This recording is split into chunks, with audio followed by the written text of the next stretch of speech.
Podcast do LC, capítulo de número 84.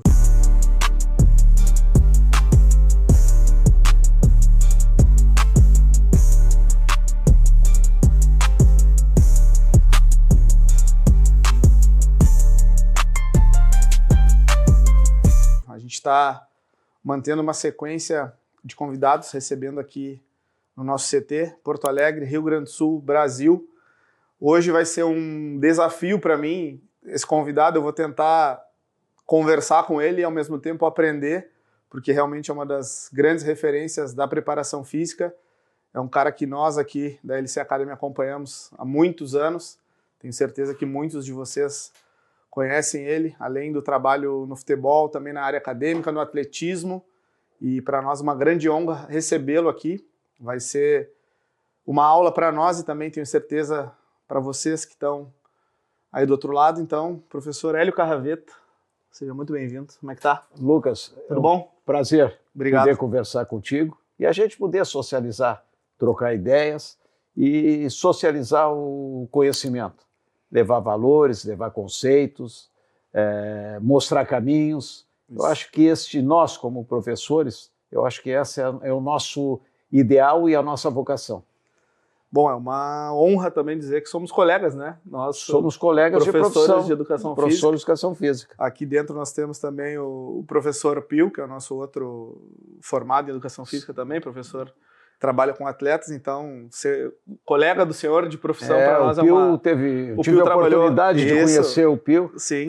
Quando ele fez um estágio no Internacional, é um profissional altamente qualificado. 2006, né, onde o Internacional ganhou ali onde foi, exatamente, Libertadores, teve os maiores títulos da história do clube. Vamos falar bastante sobre a sua passagem no Internacional e eu queria iniciar essa nossa conversa, é muita coisa, né? Atletismo, publicações, mestrado, doutorado, assim, o senhor realmente é muito forte na parte da preparação física, mas também na parte acadêmica. Eu conheço muito da sua história, do seu trabalho, mas para o pessoal que está nos assistindo lá, eu queria que o senhor fizesse essa breve apresentação para nós. Eu comecei a minha vida no esporte tentando o futebol. Infelizmente não fui em futebol, já contei essa história muitas vezes, e acabei entrando no atletismo. Então comecei como atleta de atletismo, corredor de média e longa distância, mais de média distância. Então fiz uma vida no atletismo, uma vida precoce no atletismo. E nesse meio tempo, quando eu estava no atletismo, eu já tinha ganho alguns títulos nacionais, acabei alguns recordes brasileiros nesse aspecto, já tinha participado de competições internacionais, eu resolvi fazer vestibular. E fiz vestibular, meus 2 vestibulares foram para medicina e depois para educação física. E eu me encontrei dentro da educação física. E dentro da educação física, eu tive uma experiência valiosa. E a minha experiência, eu costumo dizer que foi em chão de fábrica. Não é chão de fábrica, ela foi dentro das quadras, dentro dos ginásios, dentro das escolas, dentro dos campos, dentro das pistas. Eu vivi isso aí. Sim. E a minha formação teórica sempre veio complementar a minha prática. Independente disso, mesmo começando no atletismo, eu fui treinador de atletismo das categorias menores e depois fui treinador de atletismo das categorias adultas e passei a trabalhar no atletismo com corridas de média e longa distância. Também fiquei muito envolvido desde o início da minha vida acadêmica na área da gestão. Fui coordenador do departamento de atletismo da Sogepa. Legal. Independente disso, trabalhava em escola pública e escola privada. Fui professor de escola pública e privada. Dentro da escola privada, eu formei, dentro da minha visão da liderança, dentro da área da gestão, junto com uma equipe, nós formamos a Associação Desportiva do Colégio São João. E nesse aspecto eu comecei a trabalhar com jogos esportivos coletivos. Trabalhava com futsal e trabalhei muito tempo com handball. Inclusive meu concurso, que eu fui classificado em primeiro lugar no concurso da Universidade Federal, foi com handball. E fui treinador de handball do Internacional. A mesma equipe que ganhou, que foi campeã da DECOJA, que é a Associação Desportiva do Colégio de São João nas federações, ela veio jogar pelo Internacional uma temporada. Então eu vivi os jogos esportivos coletivos e vivi também muito o esporte individual, mais especificamente o atletismo. Então eu vivi isso. A minha vida inteira eu vivi o esporte. E tem uma passagem, eu com 10 anos de idade, eu fui assistir, 1963, eu fui assistir a preparação dos atletas para a Universidade, que estava, naquela época, como uma Olimpíada em Porto Alegre. Sim. E aquilo também me deu uma motivação muito grande. Eu digo, um dia vou à Universidade. É isso que eu quero fazer. E acabei indo, em 1975, eu fui a Roma nos Jogos Mundiais Universitários como atleta. Então vivi o esporte, intensamente o esporte, e em diferentes fases da minha vida. Numa fase no início da minha adolescência, depois na minha juventude e na vida adulta. Então vivi e continuo vivendo o esporte. Eu amo o esporte e tenho uma vocação muito forte pelo esporte, porque o esporte, para mim, o esporte é educar. Então, essa relação do esporte e educação, ela se conjugam. Tu trabalhar com esporte, tu trabalha com educação. Sim, sim. A gente aqui dentro da LC Academy, nós conversamos antes de iniciar o nosso bate-papo, entrando um pouquinho já no futebol, as mudanças que a preparação física já está trazendo dessa parte mental, né? Educacional, cognitiva, mental. Não é só a preparação física, como o senhor passou aí por diversas áreas do esporte, como falou. Eu iniciei minha carreira também na musculação, trabalhei também com um grupo de corrida, trabalhamos com treinamento funcional, hoje trabalhamos com atletas profissionais de futebol. Também concordo com o senhor dessa questão da vivência do futebol ou do esporte que te ensina a ganhar, a perder, a socializar. Tu evolui muito e nós também passamos a nossa vida inteira dentro do esporte, claro. Eu sou formado há 10 anos, né? Agora completam 11 anos, 2014 eu finalizei a minha graduação e estou agora fazendo um mestrado, também focado na alta performance no futebol, numa instituição da Espanha, inclusive, realmente por a gente estar já nesse meio do futebol há 10 anos, e eu queria que o senhor falasse da importância dessa parte acadêmica, não só da graduação, porque também a gente conversava em off que o senhor foi longe, foi fundo nessa área educacional com especializações, mestrados, enfim, que o senhor pudesse trazer para quem está nos assistindo do outro lado a importância de se qualificar, né? Eu vejo assim, eu dou muito valor à prática. Então, muitas vezes, tu vê um ex-jogador de futebol, um ex-atleta, ele tem muita experiência, ele tem uma vivência, tem uma percepção, ele passa a conhecer aquela realidade. O cara que jogou futebol, um jogador que jogou um período longo, ele conhece a realidade. Então, eu respeito muito. E agora, quando ele conhece a realidade e ele associa a vocação, ele tem, muitas vezes, teria mais condições do que eu, muitas vezes quando conhece, jogou futebol, como eu não joguei futebol, ele tem muito mais condições, vamos supor, de liderar, de liderar, vamos supor, um treinamento, desde que este profissional se associe com profissionais dentro de uma área também do conhecimento. E a formação teórica, eu vejo ela associada à prática, ela passa a ser fundamental. Sim. E considero assim, a vida é um eterno aprendizado.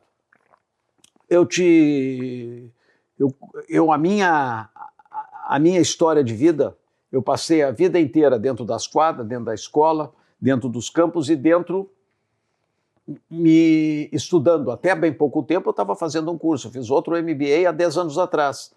Então, tem horas que eu coloco, vamos supor, em relação, vamos supor, à minha formação acadêmica, eu tive graduação, especialização, mestrado, doutorado, e tive toda uma formação acadêmica. E eu acho que essa formação acadêmica, ela me qualificou para me entender determinados processos, para me entender o homem. Agora, esse entender, ela é um aprendizado constante, que não é essa formação que vai te dar um diferencial. Ela vai te dar o diferencial no momento que tu passa a ter vocação, viver, sentir a realidade e, ao mesmo tempo, ter humildade para poder desfrutar, flexibilizar o teu conhecimento com aquele contexto. Perfeito. E muitas vezes tu entra num determinado contexto e muitas vezes um colega teu que não tem a formação, ele te dá uma resposta muito mais rápida, muito mais precisa do que tu. Então tu tem que ter essa capacidade, essa humildade.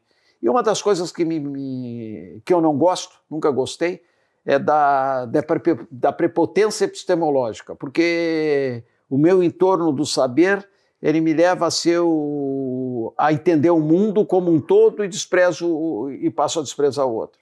Então eu acho que quando nós nos dispomos a aprender é um gesto de humildade. Com certeza. Não que tu vai te inclinar ou vai te humilhar. Não tem nada disso.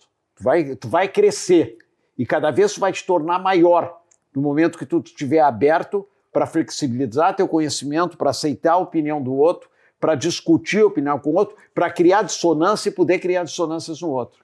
Eu acho que isso é o sentido da nossa vida e o sentido da nossa vida profissional como educadores. Eu queria trazer para ti agora um exemplo. Falávamos sobre a minha formação aqui, eu sou professor de educação física, formado, e ao longo da minha trajetória do treinamento, eu comecei a ver também esses espaços na área educacional. Nós começamos aí com palestras, com workshops, com o podcast que o senhor está participando hoje aqui, e eu não tive a cadeira de comunicação, né? Eu não tive a cadeira de didática ou fala, e eu fui atrás disso, né? Atrás de aprender. Então eu lembro que a época que nós começamos com uma sequência de cursos assim mais regulares, viajando pelo Brasil e fora do Brasil. Nós fizemos um evento na Ucrânia, na Universidade de Kiev, para 700 estudantes da Escola de Educação Física. Tivemos em Maceió, Minas Gerais, São Paulo, Rio de Janeiro, enfim, fizemos aqui em Porto Alegre também. E eu comecei a perceber que eu precisava me especializar nessa área da comunicação. Então eu fui atrás e fiz um curso de oratória. Sim. Né? E eu queria trazer a experiência que o senhor me contou antes desse MBA de 10 anos atrás, Sim. numa área, tem a ver, claro, com o treinamento, mas um pouco fora, né? Queria que tu contasse para nós essa experiência. Eu acho que tem tudo a ver com treinamento. Porque quando a gente fala em treinamento esportivo, nós estamos falando de treinamento esportivo. O que é o treinamento esportivo? Treinamento esportivo nada mais é que um processo de ensino-aprendizagem continuado. E eu hoje, o meu conceito de treinamento esportivo, nos meus livros, eu sempre colocava que treinamento esportivo é um processo continuado de ensino-aprendizagem. E aí tem, depois com determinadas finalidades, que eu vou chegar lá. Tá. Eu acho que o treinamento esportivo é um processo continuado de ensino e neuroaprendizagem. Porque quando eu falo em neuroaprendizagem, tu está trabalhando o homem como um todo. Neuroaprendizagem, tu está trabalhando um componente neural. Esse componente neural, tu está trabalhando o componente mental. Então, processo continuado de neuroaprendizagem, de ensino e neuroaprendizagem, que tem como finalidade modificar comportamentos integrados. Não existe a formação, não tem finalidade de formar comportamentos fragmentados ou isolados, integrados. Por isso que eu vejo, quando a gente fala preparação física no futebol, não. Existe a preparação da performance no futebol. A preparação física no futebol significa que tu está trabalhando o físico. O físico no futebol não vale para nada.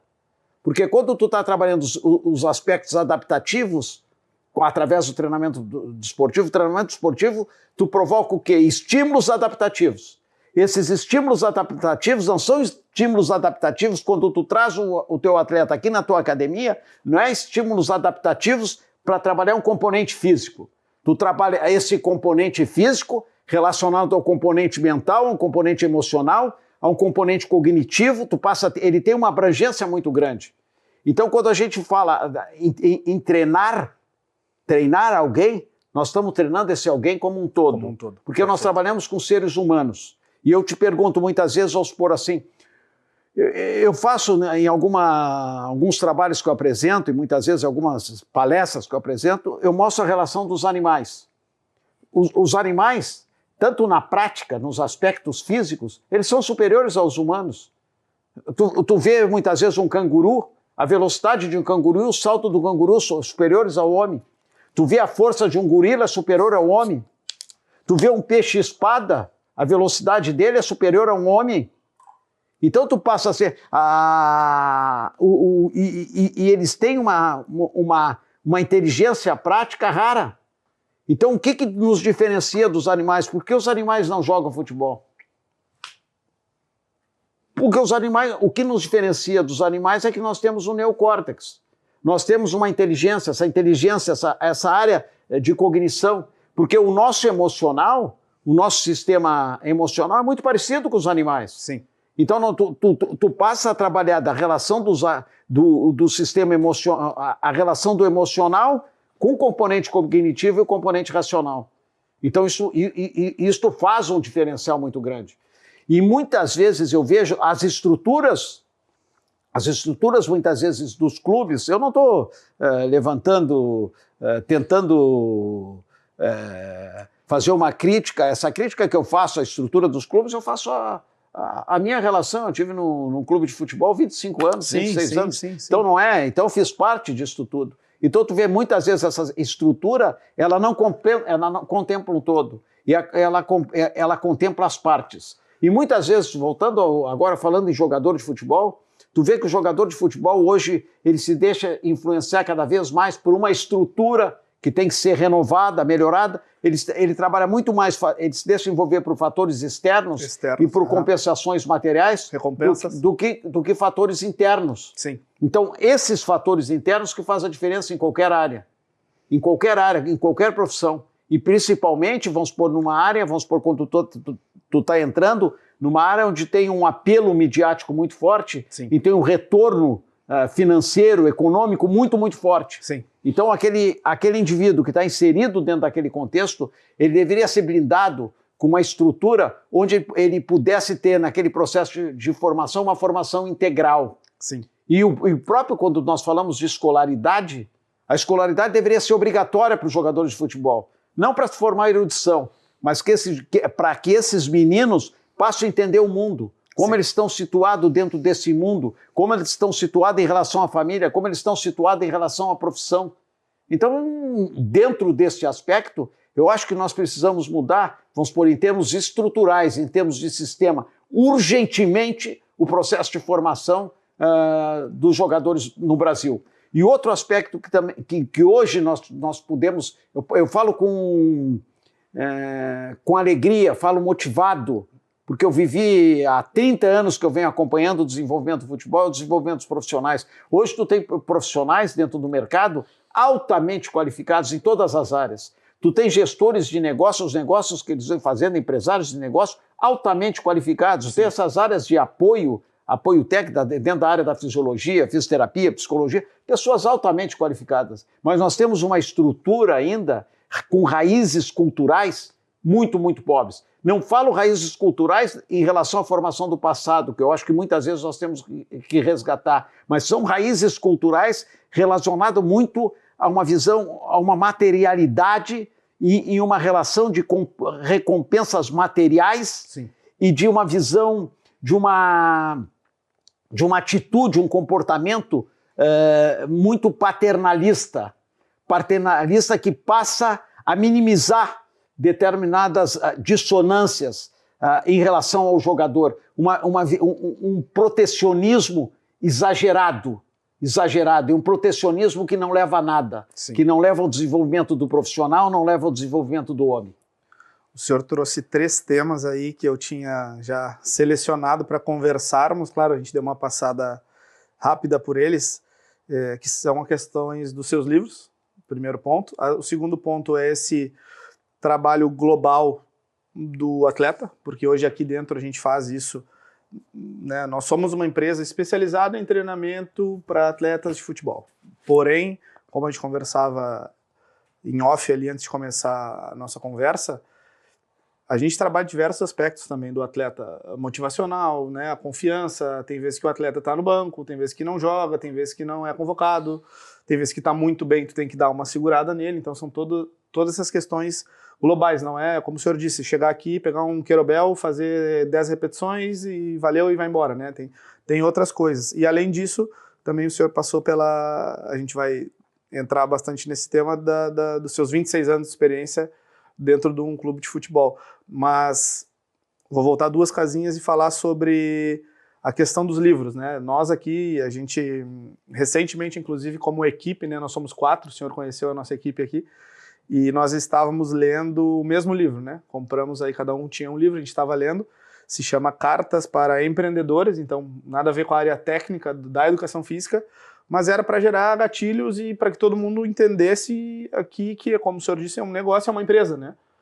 É especializado no esporte, na educação física, no futebol, mas tem outras questões. Então, a leitura para nós é importante, todos nós costumamos ler bastante, mas que o senhor trouxesse, fica aqui também para quem está nos assistindo, um compromisso que em breve a gente vai lançar um livro também. Isso é um projeto que a gente tem aqui dentro. Eu sempre tive esse projeto e quero levar adiante, então em breve eu vou presenteá-lo aí com esse livro quando a gente lançar. Será um prazer. Aqui da LC Academy, mas que o senhor falasse sobre as suas publicações, os seus livros. Essa relação que tu fala com relação ao empreendedorismo, eu dou uma disciplina no MBA da PUC, relacionada à formação de equipes de alto rendimento. Tá. E eu faço não é para o esporte especificamente, não tem nada em relação, mas eu faço uma analogia com o esporte, a formação de equipes de alto rendimento, faço uma analogia com o esporte. Utilizo muito as relações do esporte na formação das lideranças e a formação de equipes de excelência. Sim. Tanto no meio empresarial, meio corporativo. Muito legal. Faço uma analogia em relação a isso. Em relação aos meus livros, meu primeiro livro que eu publiquei é O Esporte Olímpico, um novo paradigma das suas relações sociais e culturais. Eu faço questão até de colocar, porque esse livro ele foi fruto de uma pesquisa que eu utilizei para o meu doutorado. Tá. Que eu passei a ver a estrutura do movimento olímpico e a filosofia do movimento olímpico. E busquei uma comparação dentro dessa filosofia, os processos que regulam em 14 ou 15 departamentos de esportes olímpicos aqui no Rio Grande do Sul, da Sojipa e do União. E passei a ver os processos reguladores. Estive em Lausanne estudando a estrutura toda do movimento olímpico, fiz uma revisão de literatura, desde o surgimento do esporte olímpico e verificar em loco. Então eu fiz uma pesquisa de corte qualitativo e passei a ver alguns processos reguladores, que se aplicam ao futebol, se aplica a tudo. Um dos processos reguladores é a família influencia muito grande. Outro processo regulador é a liderança, quem lidera o processo de treinamento esportivo. Ela passa a ter uma influência muito grande. Tá. O outro componente são os fatores econômicos, que muitas vezes o atleta ele não pode evoluir porque não tem as condições financeiras necessárias. Então tu passa a ter a família, tu tem fatores econômicos, tu tem a liderança do treinador. Outro fator também que influencia é a própria escolaridade. Claro. É outro fator que passa a ter uma influência muito grande, a própria relação da escolaridade. E outro fator muito importante é o processo da regulamentação, é o regramento. Então, essa relação, porque são mecanismos de controle. Então, eu transfiro isso, eu posso transferir isso para qualquer realidade esportiva. Então, são fatores importantes. Depois desse livro, eu publiquei um livro também, O Jogador de Futebol, todo o processo de formação do jogador de futebol. Dentro desse aí foi com a editora, acho que foi Mercado Aberto, e a outra foi com a editora da universidade. Aí eu vim publicando, vamos supor, o enigma da preparação física do futebol, a modernização da gestão do futebol brasileiro. Quantos o senhor tem? Tem 8 livros. 8. E outro que coloca, pense, use a cabeça, treine com a cabeça, não treine com os pés. E fui publicando, tenho várias publicações em relação a isso. Mas todos os meus livros foram com base, eu tinha um referencial teórico, mas muito com base na realidade, né? Esse contexto da realidade. E 2 pontos que eu trabalhava muito nas minhas publicações era a gestão, porque Porque gestão nada mais é, um professor é um gestor. Com certeza. O treinador é um gestor. Eu fui no Inter, trabalhei como coordenador, na realidade, fui gestor de performance, gestor de coordenador de preparação física, fui gestor geral, que seria um diretor executivo em uma gestão e meia lá, uma gestão e meia praticamente, trabalhei dentro dessa área. Então, sempre participei do processo de gestão como professor e as lideranças que eu tive, tanto na Sojipa, na Decoja, no São João, no Internacional, sempre tive essa área da gestão. Então, meus livros eu trabalhei sempre em cima disso, sempre dentro de um viés mais pedagógico, né?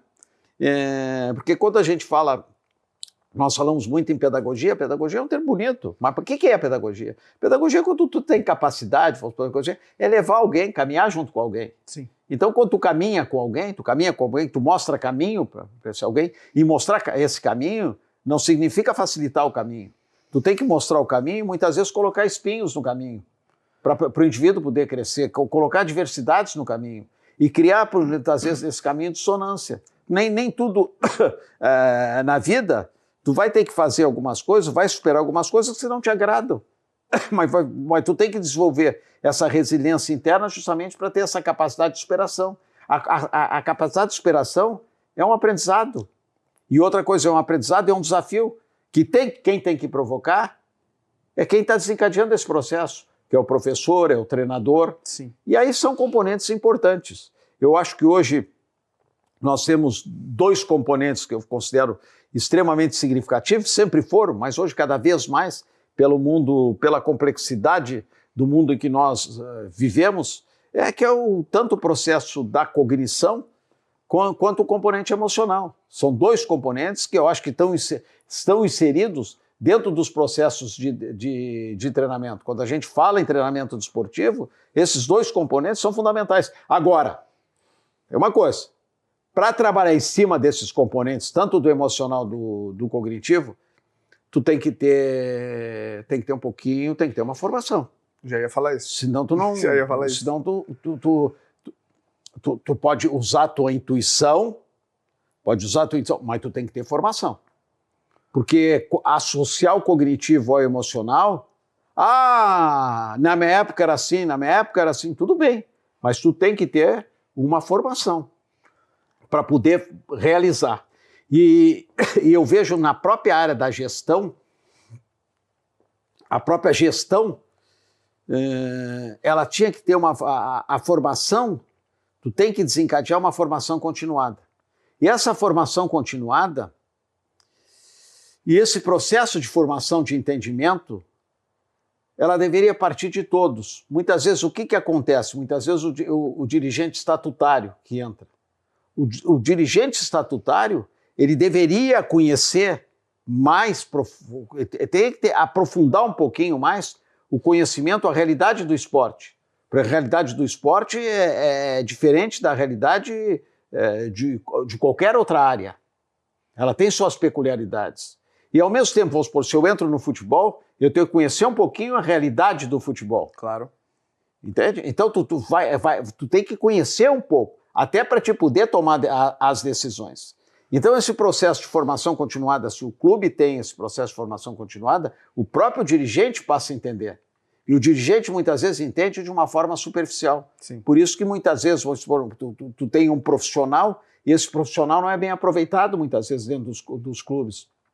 Por quê? Porque quem toma as decisões, muitas vezes um colegiado, que desconhece, que ele vive na paixão, na intuição, porque um me disse uma coisa, outro me disse outra, ele não conhece a realidade. Sim. Então, muitas vezes, os clubes hoje vivem, em muitas situações, num processo dicotômico.Sim. Que um pensa de uma forma, outro pensa de outra, e na realidade, muitas vezes, quem toma a decisão desconhece o contexto. Eu queria dividir como um todo.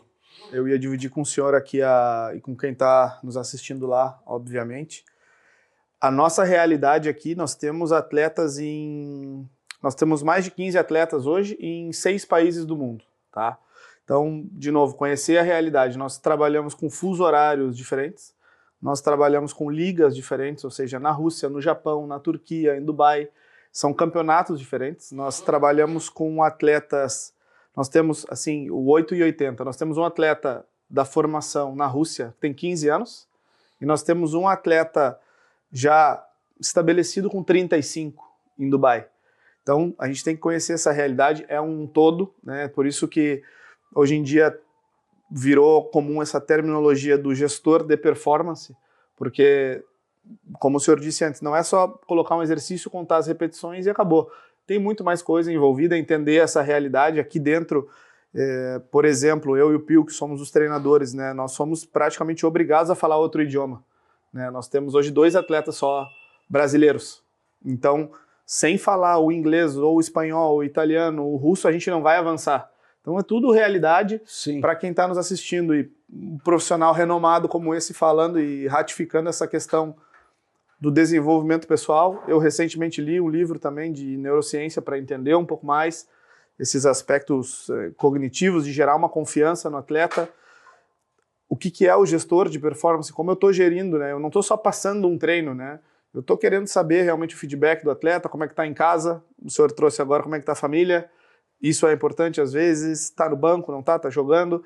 Na Rússia agora, nós estamos indo para a 4ª temporada lá na Rússia, e é um país que está em guerra, e os nossos atletas jogam num clube, 3 dos nossos atletas num clube que a cidade não tem aeroporto, então eles têm que viajar 5 horas de ônibus até o aeroporto mais próximo e dali viajar de avião. Terminaram a temporada agora, foram campeões russos pela primeira vez. Mas isso é um aspecto que, né, a gente não é ensinado na faculdade como trabalhar com atletas que viajam de ônibus, né? Sendo bem específico. Então, a gente aqui dentro mudou muito. Então, para quem está nos assistindo do outro lado, e o professor está ratificando muito isso, evoluiu muito. A preparação física mudou muito, tem muito mais coisa envolvida. E é bom te ouvir falar... Por esses longos anos de experiência que tu teve, né? Dentro da área da gestão, eu falo muito em relação à cultura organizacional. Porque cada organização tem a sua cultura. Se pegar Grêmio Internacional, as culturas organizacionais e as raízes são diferentes. Sim. Em relação à cultura organizacional. Eu tenho uma experiência, eu quando tinha sido convidado pelo Grêmio, isto foi em 1993, eu morava em Barcelona, morei 4 anos em Barcelona. Aí, por intermédio do Fábio Koff, do Zélio Oxman, eu fiquei uma temporada praticamente, uma temporada não, fiquei de um período, depois entrou em férias, fiquei outro período, porque a temporada na Europa, ela para em junho, julho, e começa em agosto. É de agosto a maio. Então eu peguei de setembro a outubro, novembro, e depois peguei de março, abril, maio, uma coisa assim. Fiquei lá assistindo, fiquei no Barcelona. Tive uma relação muito forte com Paco Seriolo, que foi coordenador. Sim, até hoje. Muito era professor da universidade. E ele, em alguns encontros que eu tive com ele, ele mostrou a realidade do Barcelona. Então eu vejo assim, a realidade do Barcelona, dentro da proposta de treinamento, na época era o Cruyff, o treinador, era totalmente diferente da realidade, da nossa realidade.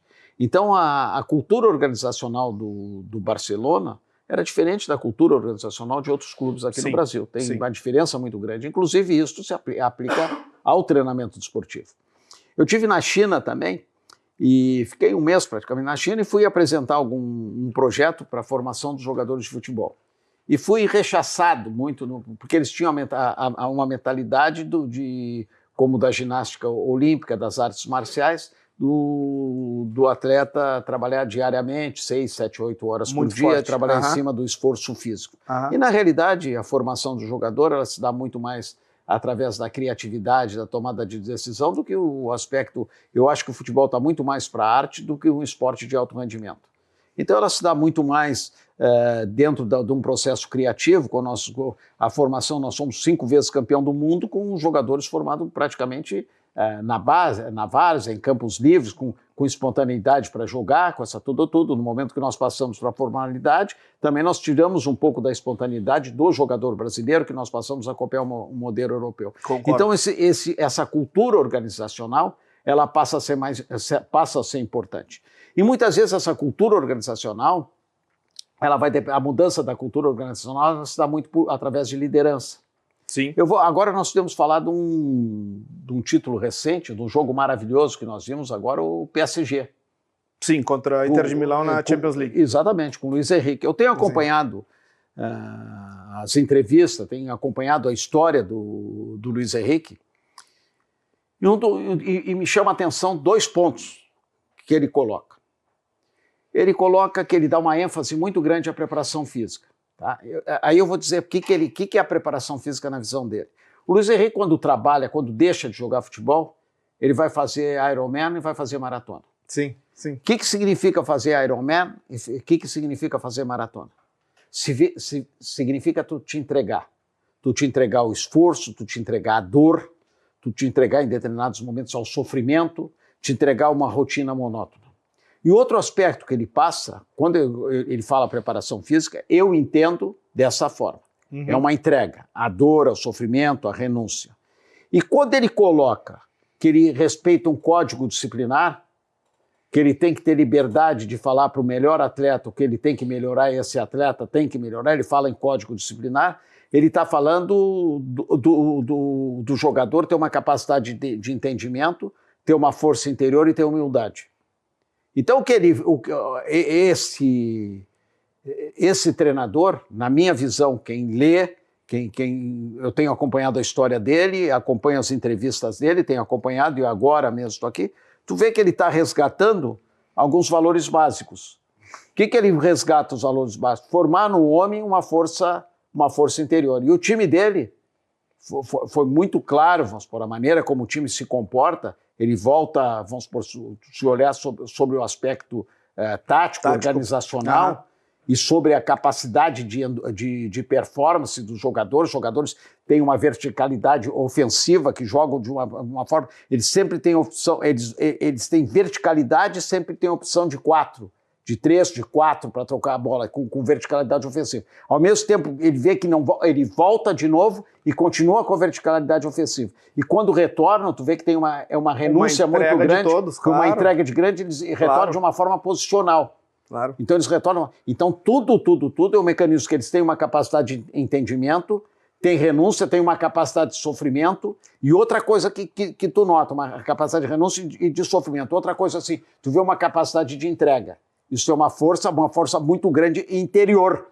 Que muitas vezes, quando tu não tem uma capacidade de entrega por parte de todos, desde os que entraram e os que estavam em campo, tu viu essa capacidade de entrega. Isso é uma questão de liderança. E é uma cultura organizacional que eu acredito que pela liderança dele, ele conseguiu fazer uma transformação dentro o estilo do PSG, o estilo comportamental. Não estou dizendo que é certo ou errado.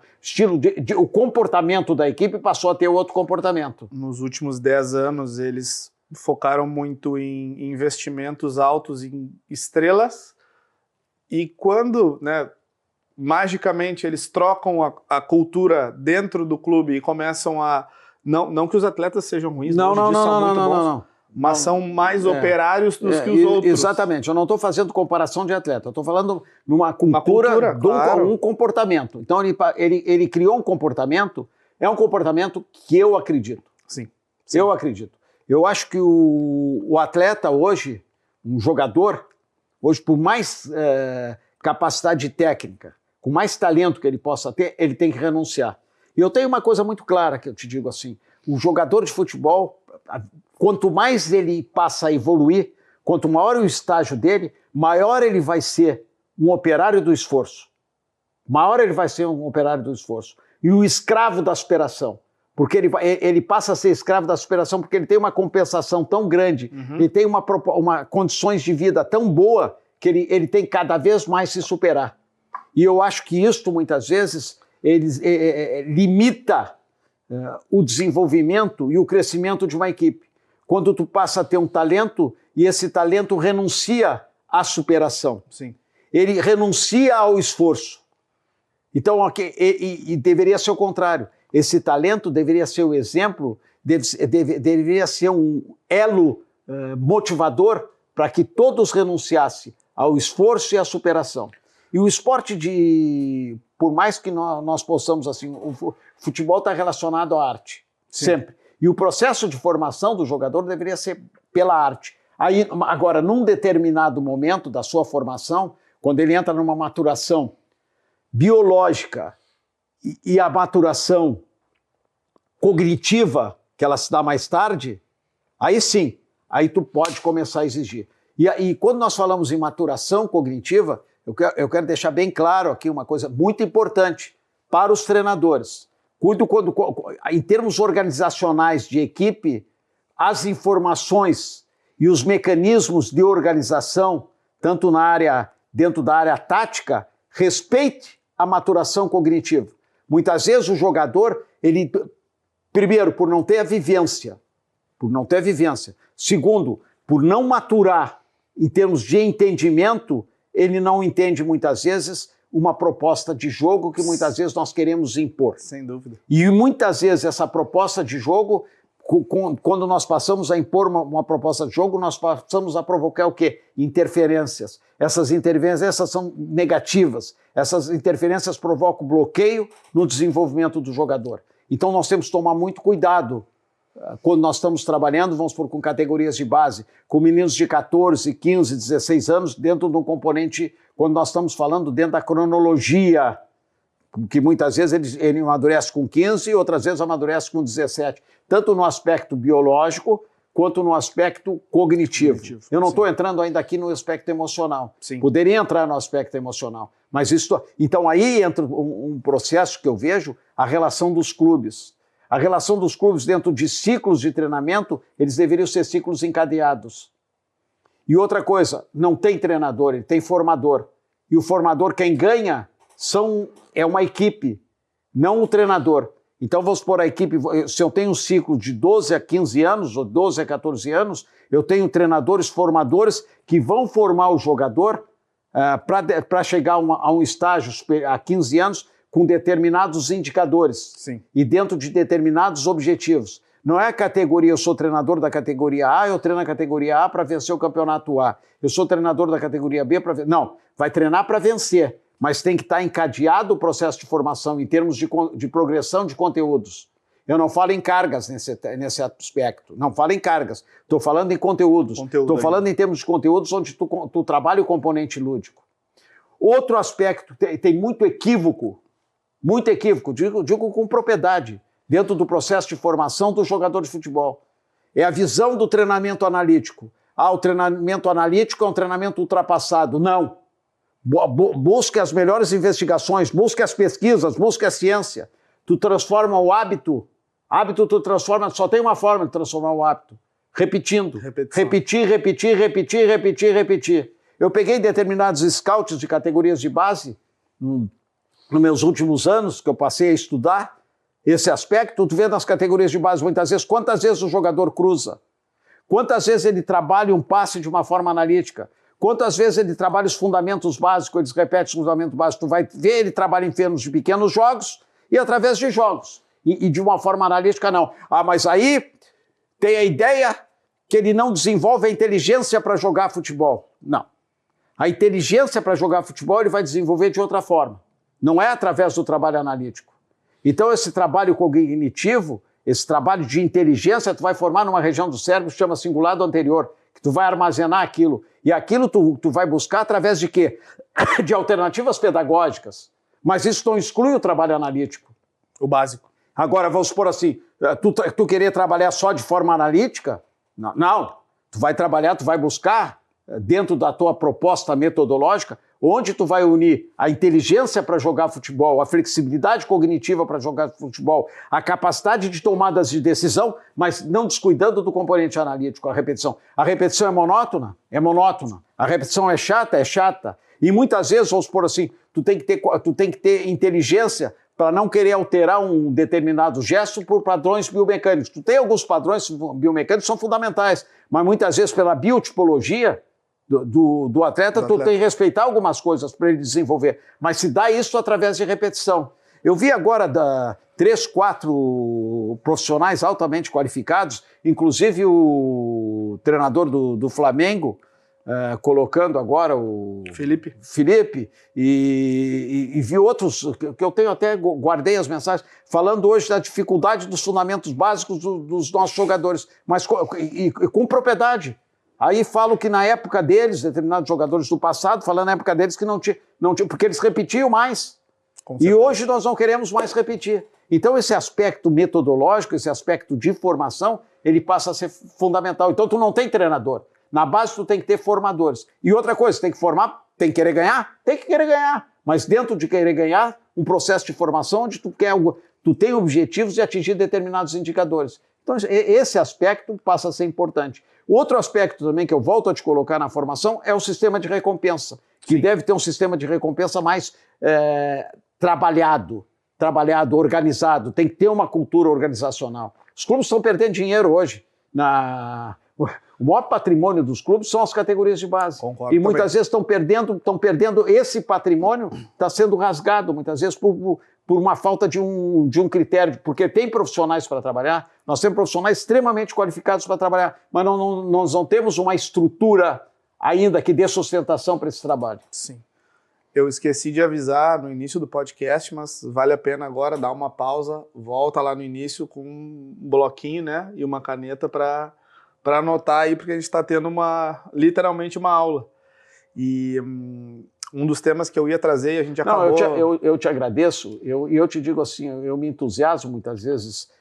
Mas é isso que a gente quer aqui. Não que eu seja o dono da verdade, mas justamente para falar, para provocar o quê? Para provocar em quem dirige, quem está trabalhando com futebol, com certeza, que venha aqui, que possa dizer assim, pô, o Hélio está falando uma série de besteira, mas se essa besteira está criando o quê? Cria dissonância em quem está ouvindo.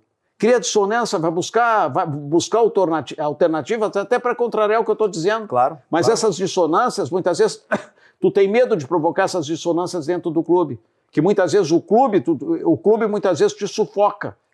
E tu não pode falar, porque tu tem que garantir teu emprego. Então tu não pode contrariar muitas vezes a ideia de um dirigente, a ideia de um superior. Mas a intenção dessa nossa conversa é, claro, ouvir as suas experiências ao longo da carreira, mas também pensar, como eu disse, porque senão a gente fica nessa bolha da formação ali também e imagina o básico, né? Esse treino analítico básico não é feito. Aqui a gente bate muito na metodologia que a gente utiliza dentro da LC Academy, é de fazer o básico bem feito, né? A gente vem fazendo isso ao longo desses 10 anos de trabalho e vem funcionando, né? Vem dando certo. Inclusive, Lucas, eu falo muitas coisas, porque muito do que eu falo são coisas que eu errei. Eu acho que eu errei mais na minha vida profissional do que acertei. Mas como então eu tenho propriedade, muitas vezes, pelos meus erros, de falar. No início do podcast, tu falaste em questão de aprendizado junto com a humildade de tu errou, aprendeu. Tem que saber reconhecer, melhorar. Sim. Aprender, como tu disse no início da nossa conversa. Inclusive, uma loucura, mas eu te disse, nós ficamos aqui se deixar 2, 3 horas, né? A gente está quase chegando no final aqui da nossa conversa. Eu queria também, nós temos um parceiro de negócios lá de Lajeado, que é a joalheria Lens. Sim. Eles te mandaram um agrado. Vou usar muito. Deixa eu mostrar para a câmera aqui, ó. O Jonas está pegando lá. Uma cuia personalizada aqui, ó. Professor, pode ir abrindo aqui, muito obrigado. Isso aqui eu tomo chimarrão diariamente. Aqui uma bomba agradeço muito também. E que presente maravilhoso que eu estou recebendo. Agora eu vou curtir essa... Por favor, curta ela, deixa ela pronta para tomar meu chimarrão. Mas muito obrigado, olha aqui, maravilhoso. Queria mandar um abraço para o Maurel Lenz e para o Luca Lenz, nossos amigos lá de Lajeado, que nos mandaram essa bomba. Muito obrigado. Essa cuia, professor, vai abrindo maravilhosa, a bomba aqui, maravilhosa. Olha, mostra aqui. Aí, ó, altíssima qualidade. A gente vai deixar aqui também no link do podcast o Instagram do pessoal lá de Lajeado. Eles têm loja em Lajeado, em Santa Cruz do Sul também. Maravilhoso. Professor, qualidade altíssima. Olha aqui. Quando o senhor muito obrigado, adorei. Fazer as suas pesquisas, suas leituras. E outra coisa aqui, que moral, LC Academy, né? Academy, que moral. Portas abertas, quando muito obrigado. Vir aqui trocar uma ideia conosco. Muito obrigado, gostei muito. E agora eu queria usar o seu charme aí, a sua simpatia naquela câmera ali para que o senhor mandasse uma mensagem. Eu acho que dessa hora de conversa, nós já tivemos mais de uma mensagem, né? Tivemos 30 mensagens para os nossos colegas aí, seja estagiário, estudante, professor recém-formado, mas ao longo dessa sua experiência, veja só, foram 26 anos de internacional, nós nem falamos sobre isso. 25 anos e 2 meses no internacional, onde... 26, vamos botar conta. Eu tenho um carinho muito grande pelo clube. Nós como torcedores do Internacional, lhe agradecemos pelos seus uma gratidão serviços prestados. Pelo Internacional. Eu queria mandar um abraço aqui pro Caco, também, que é um amigo nosso aqui da firma, que proporcionou esse encontro, que colocou o senhor em contato conosco para vir aqui ter essa conversa. E, como eu falei, para a gente encerrar, que o senhor usasse a sua câmera ali para mandar um recado. Jovem, profissional altamente competente. Altamente competente. Tem um carinho muito grande. Está fazendo um baita trabalho lá dentro do Internacional. E o Internacional, assim como outros clubes, eu falo do Internacional porque eu tenho uma relação, hoje ele reúne grandes profissionais, pessoas com experiências em todas as áreas e que eu acho que estão à altura da grandeza do Internacional. Estão à altura da grandeza do Internacional. O Internacional tem excelentes profissionais com quem eu mantenho ainda um contato muito estreito com eles e estou sempre na torcida, né? O clube, eu comecei no Grêmio, tenho uma gratidão muito grande pelo Grêmio, mas depois de 25 anos no Internacional, eu posso dizer, lá no Santos eu falava igual, que é o clube, não tem como, é o clube do meu coração. Não que eu vou estar trabalhando em outro lugar, eu vou estar trabalhando em outro lugar, jogando contra o Internacional, é o meu trabalho que está em jogo. É óbvio que eu vou querer ganhar, claro, jogando contra, normal. Mas é o clube do meu coração e continua no meu coração, vai continuar a vida inteira no meu coração. Eu gosto do Internacional e depois desse convívio de tanto tempo no Internacional, eu mantenho um carinho pelo Internacional em todos os sentidos. Bom, mais uma vez, em nome da torcida colorada, tem que agradecer os serviços do professor Hélio lá dentro. Eu acho que não é uma troca, né? Eu estou trabalhando, eu estou ganhando e eu participo do clube, é uma troca que é bom para os dois lados, né? Bom, então, também em nome aqui da LC Academy, né, da nossa equipe toda, eu queria lhe agradecer pela disponibilidade, pelo tempo, pela troca de ideias.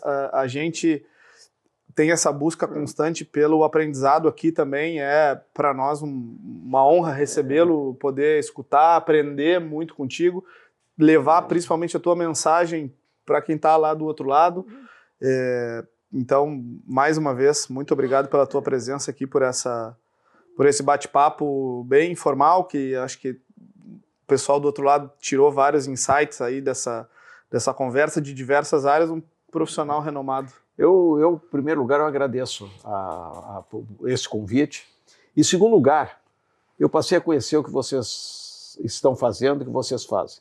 E eu louvo o trabalho de vocês aqui. Obrigado. Aqui, de vocês aqui. E espero que vocês tenham muito sucesso e possam continuar levando para os jogadores de futebol valores que são importantes. A gente fala valores muitas vezes, valores, princípios, perspectiva na vida profissional, perspectivas na vida pessoal, através de um processo de formação que vocês contribuem muito para uma formação integral. Porque essa formação integral, ela não é na teoria, a formação integral é na prática, que ele possa ter o maior desempenho dentro de campo, que ele possa buscar as maiores conquistas profissionais em todas as áreas, que ele possa, através dessa realização dentro do campo, através da realização da profissão, ele possa ter uma perspectiva de vida, de uma vida pessoal, uma vida familiar, como ele quer, uma vida longa, que tem uma visão de vida. Então, esse é o trabalho que vocês, pelo que eu tenho conversado com vocês hoje aqui, que vocês me mostraram o trabalho que vocês vêm realizando, eu acho que isto é extremamente significativo. Muito obrigado. Que muitas vezes o clube, com uma quantidade tão grande de atletas, ele não pode atender de uma forma individual. Em momento algum, vocês trabalham de uma forma... Vocês não são concorrentes ao clube. Complemento. Vocês são complemento e estão promovendo, e trabalham em cima da promoção e do desenvolvimento do atleta. Então eu louvo Obrigado. o trabalho de vocês, o processo de formação de vocês, e agradeço muito a oportunidade. E foi mais um aprendizado para a minha vida. Vim aqui conhecer a academia de vocês, conhecer o trabalho de vocês que eu desconhecia, conheci um outro trabalho onde vocês também participaram, parte, e que eu também admirava, e agora vocês estão desenvolvendo esse trabalho. Mas muito obrigado. Muito obrigado a ti. Bom, aí 25 anos de internacional, 8 livros, mestre, doutor, MBA, professor Hélio Carraveta, muito obrigado. Eu que agradeço. Valeu. Agradeço mesmo. Obrigado. Podcast do LC, capítulo 84. Tamo junto. Valeu.